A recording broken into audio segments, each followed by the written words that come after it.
Et depuis 1994, et ce n'est pas la faute de la France, pardon de le dire dans des termes aussi crus, vous n'avez pas été capable de restaurer la souveraineté. Lorsqu'en France, il y a plusieurs années maintenant, lors des années Chirac, il y a eu un scandale sur des électeurs décédés qu'on a fait voter, on parlait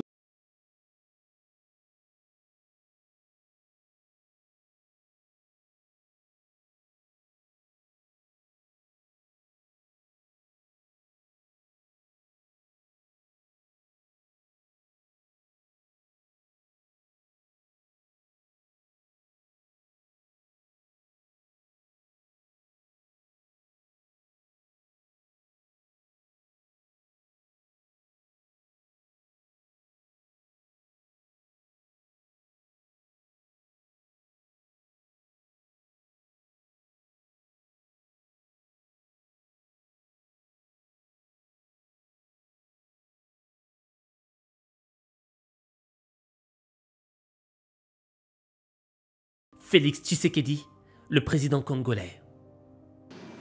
Je suis prêt à ouvrir tous les dossiers de l'histoire. Je l'ai fait avec le Rwanda. Si c'est le souhait du président Tshisekedi, je suis totalement favorable à ce qu'il y ait une commission d'historiens qui puisse assigner les responsabilités aux uns et aux autres. Vous avez rappelé une page sombre de l'histoire de la région. La France a assumé d'ouvrir tous ses livres et de la faire écrire par des historiens de manière totalement indépendante. Je pense que vous avez fait un raccourci qui, lui, n'a rien d'historique ni de juste entre le rôle qu'a pu jouer la France et la situation dramatique que j'évoquais, et la guerre, la deuxième guerre, avec les millions de morts dans votre pays, dont je rappelais la gravité. Donc je récuse le raccourci que vous avez fait et la responsabilité qu'on pourrait assigner à la France, parce que je suis pour la vérité, mais toute la vérité, je ne suis pas pour prendre tous les fardeaux. J'essaie de prendre les miens, et c'est déjà bien.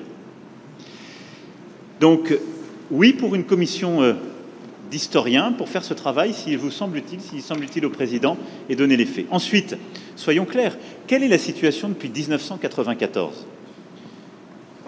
Plusieurs pays de la sous-région, il n'y en a pas qu'un, plusieurs, sont rentrés dans votre pays et plusieurs groupes rebelles y ont prospéré, captant d'ailleurs beaucoup de richesses minières économiques qui devraient revenir à votre peuple.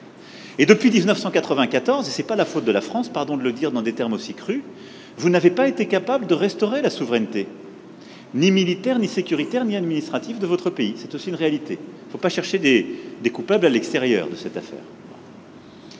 Et donc, on en est dans cette situation qui a conduit à des drames absolus, à cette deuxième guerre, à des millions de morts, qu'on ne doit pas oublier, à la nécessité aussi, ce qui est une responsabilité qui doit se faire ici, ce n'est pas la France ou d'autres de le faire, de mettre en place une vraie justice, une justice transitionnelle qui est la clé pour que celles et ceux qui parfois ont tué soient jugés.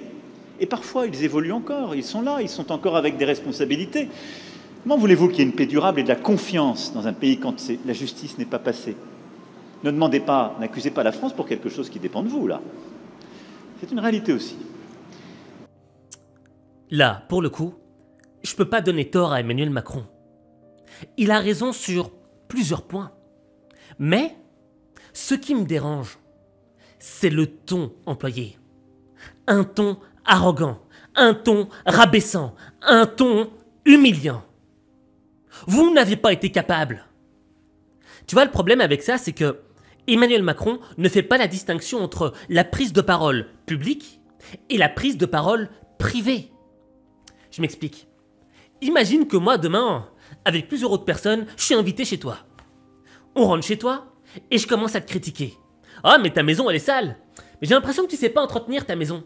Ah, t'es pas assez bon, hein. Je pense pas que t'as le niveau pour tenir une telle maison.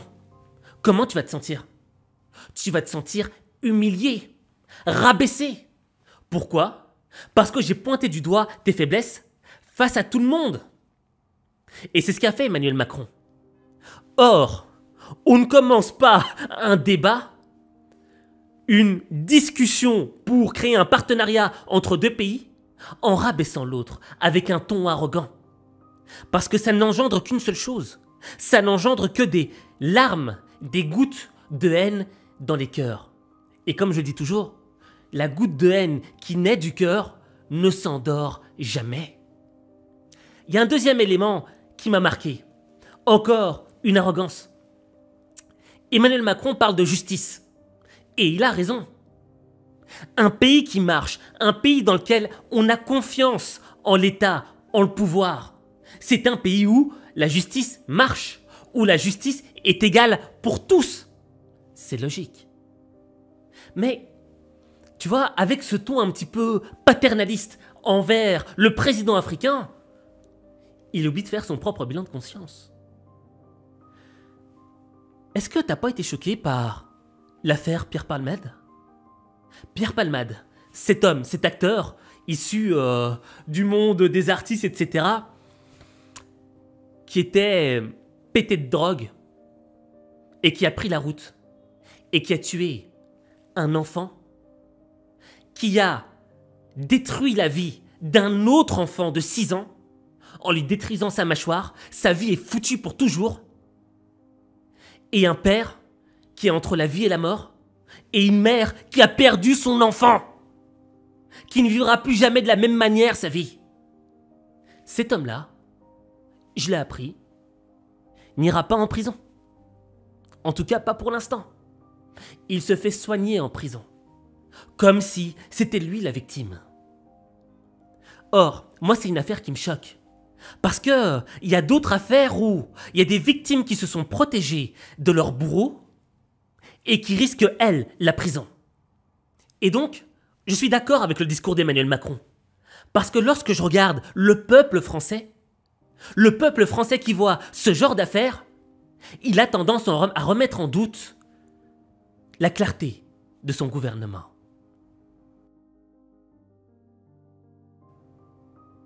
Dans cette deuxième partie de conférence de presse, le président congolais va s'exprimer sur un épisode qui n'est pas passé. L'épisode Le Drian. Le Drian, c'est un ancien ministre qui a été ministre sous Emmanuel Macron et qui avait dit ceci à propos de l'élection de Félix Tshisekedi. L'élection dans la République démocratique du Congo s'est achevée finalement par une espèce de compromis à l'africaine. Et le président congolais n'avait vraiment pas, mais vraiment pas, avalé cette phrase de Le Drian. Est-ce que vous avez été blessé par les mots du chef de la diplomatie française, Jean-Yves Le Drian, qui avait parlé dans un premier temps, à propos de votre élection, d'un compromis à l'africaine, pour plus tard dire qu'il n'y avait pas de raison de remettre en cause votre élection? Oui, sur le champ, j'ai été choqué parce que c'était plutôt des propos un peu méprisants. Pourquoi à l'africaine?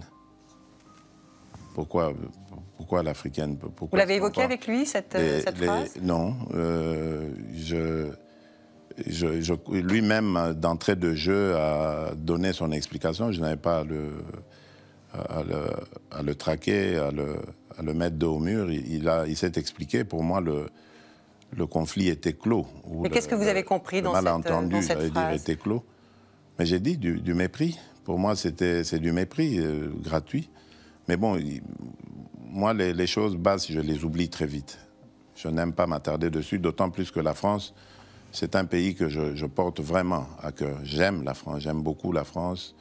Malgré que j'y ai pas beaucoup vécu, je l'ai visité, j'ai jamais vécu là-bas, mais j'aime depuis ma tendre enfance, j'ai toujours aimé la France, l'équipe de France, champion du monde. Là, mon club favori, c'est le Paris Saint-Germain. Et donc, il a sauté sur l'occasion pour remettre les pendules à l'heure. Merci beaucoup. Monsieur le Président, vous avez une réaction par rapport à la question qui a été posée? Oui, je voulais réagir par rapport à cette question sur le compromis à l'africaine, enfin ce petit commentaire, pour dire que, voyez-vous, madame, c'est justement ça qui doit changer dans nos rapports avec la France en particulier, mais l'Europe en général, l'Occident. Votre façon de voir les choses lorsqu'elles se passent en Afrique.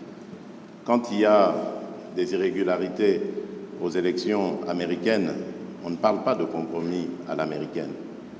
Lorsqu'en France, il y a plusieurs années maintenant, lors des années Chirac, il y a eu un scandale sur des électeurs décédés qu'on a fait voter, on ne parlait pas de compromis à la française. Je crois qu'il doit y avoir du respect dans la considération que nous avons les uns envers les autres. Nous n'avons aucunement l'intention de galvauder l'opinion de nos électeurs. le processus électoral est entamé, nous avons tiré suffisamment la sonnette d'alarme pour dire que s'il y a risque de dérapage, ce n'est pas à cause des autorités du pays ni des responsables de la CENI, c'est simplement dû au fait que nous sommes un pays agressé par le Rwanda, l'agression à laquelle d'ailleurs a fait suite un déplacement massif de population, d'électeurs, qui pouvaient être en ce moment en train d'être enrôlés, mais qui malheureusement ne peuvent pas à cause du fait qu'ils sont loin de leur base. Et à cause de cela, nous risquons de prendre du retard dans l'enrôlement. Et s'il y a retard dans l'enrôlement, il y aura retard dans le vote de la loi sur la répartition des sièges, parce que c'est très important, c'est en juin qu'elle doit intervenir, pour que nous puissions ensuite aller sur un processus électoral crédible. Sans cela, jusqu'à ce stade, je ne sais pas comment nous allons nous y prendre. Est-ce qu'il faut stopper le processus d'enrôlement des électeurs en attendant que la paix revienne, avec le risque que cela impacte sur le respect du calendrier, ou faut-il continuer le processus en ne prenant pas en compte les populations nombreuses de déplacés de guerre? C'est ça qui peut poser problème. Et si demain, nous allons aux élections dans des conditions difficiles, vous parlerez de compromis à l'africaine, alors qu'aujourd'hui, ces mêmes Africains sont en train d'attirer votre attention sur cette ignoble et injuste agression due au fait du Rwanda, et demandons même des sanctions, personne n'en parle. Voilà ce que je voulais apporter comme précision pour dire, ça aussi, ça doit changer dans la manière de coopérer avec la France et l'Europe. Regardez-nous autrement, en nous respectant, en nous considérant comme de vrais partenaires, et non pas toujours avec un regard paternaliste, avec l'idée de toujours savoir ce qu'il faut pour nous et non pas pour...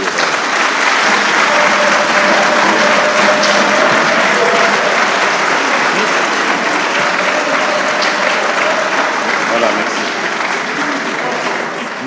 Je pense que le président Macron a Oui, une réaction.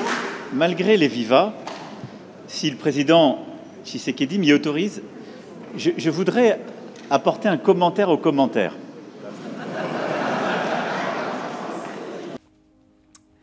Ça, c'est du Macron. Rajouter un commentaire au commentaire. Enfin bref, j'ai envie de revoir ce passage.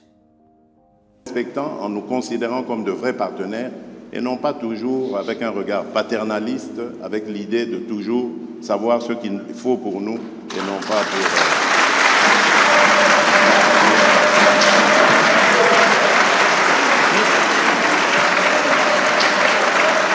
Voilà, merci.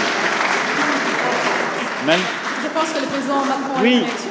malgré les vivas, si le président Tshisekedi m'y autorise, je voudrais apporter un commentaire au commentaire.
partenariat avec quelqu'un, même si tu es plus puissant, plus fort, tu es dans l'obligation de te mettre à égalité avec ton interlocuteur.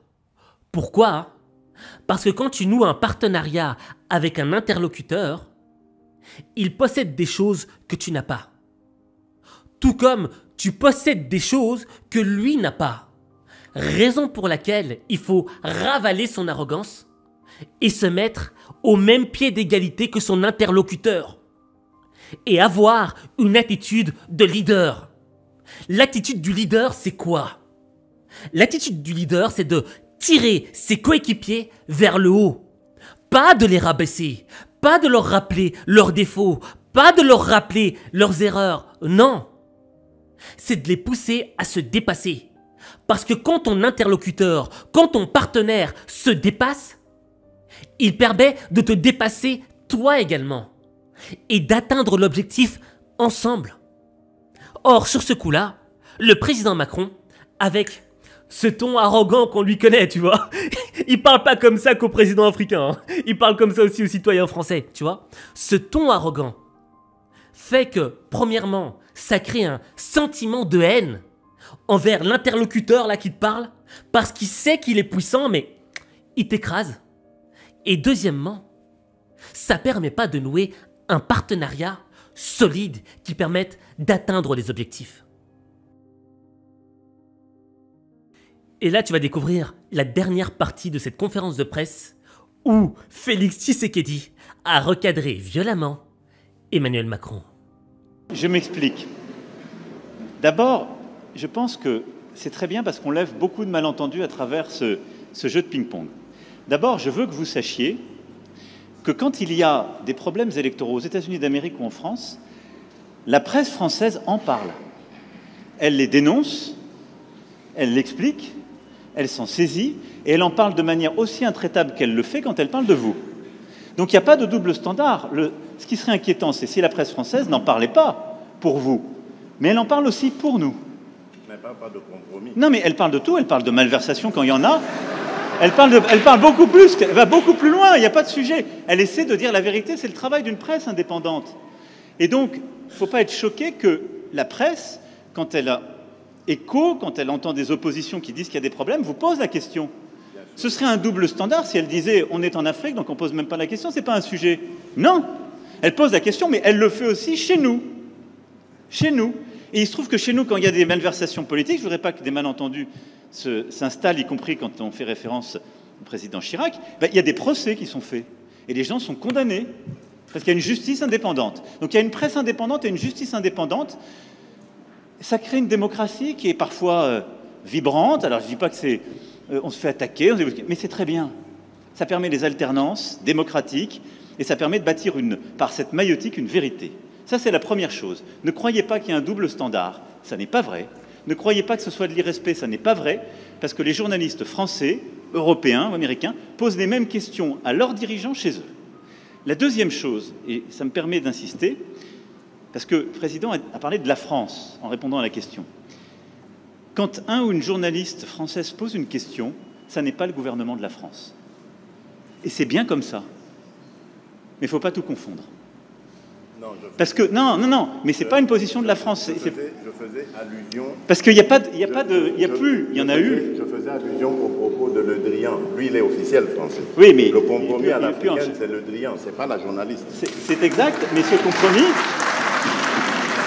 Mais cette formule, président, on sait d'où elle est sortie et on sait le contexte électoral. Non, mais on sait le contexte électoral. Et il n'y avait pas de caractère de mépris dans la formule de Jean-Yves Le Drian.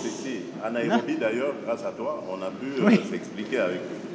Et la France a beaucoup œuvré, vous le savez ô combien, pour qu'il y ait alors une alternance, qui n'aurait pas été à ce moment-là un mécanisme spontané. Je ferme cette parenthèse, mais je voulais faire cette précision. Pardon. Emmanuel Macron est un homme extrêmement malin. Malin parce qu'il a essayé de manipuler le président congolais en lui disant « Non, non, non, non, c'est pas de la faute du ministre, c'est de la faute des journalistes qui ont posé la question. » C'est un peu si, comme moi, demain, je retournais à l'école et le prof me pose une question en plein examen. Et je sais pas répondre. Et je dis, monsieur, si j'échoue à cet examen, c'est pas de ma faute, c'est pas parce que j'ai mal étudié, non. C'est parce que vous m'avez posé la question à laquelle je ne savais pas répondre.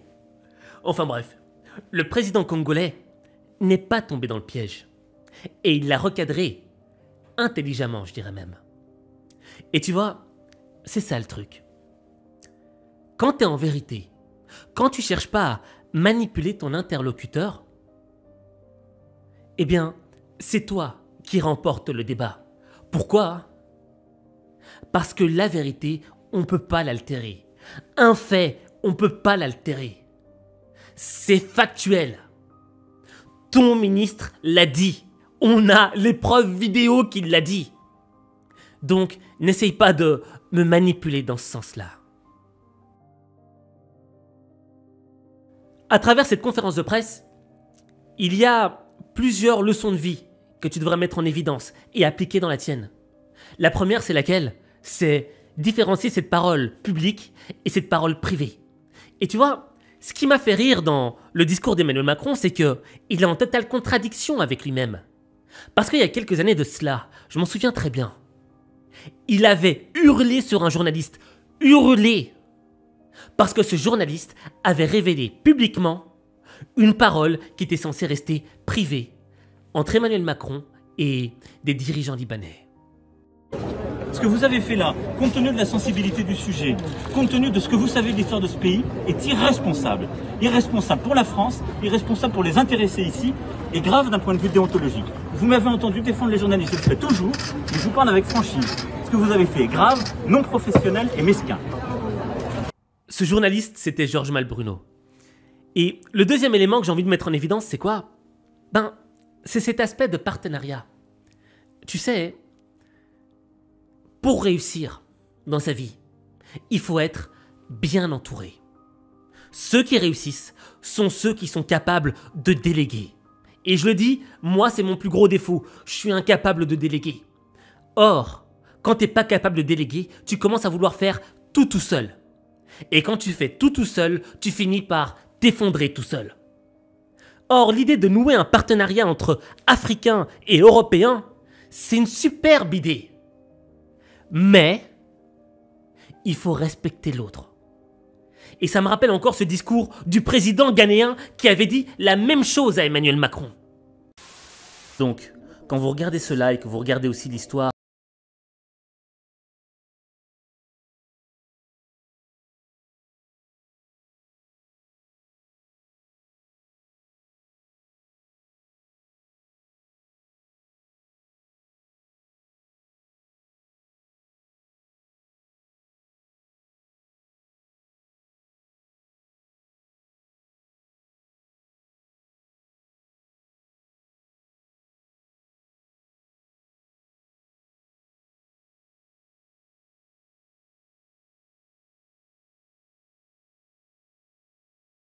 de ces deux éléments-là, tu peux devenir un leader.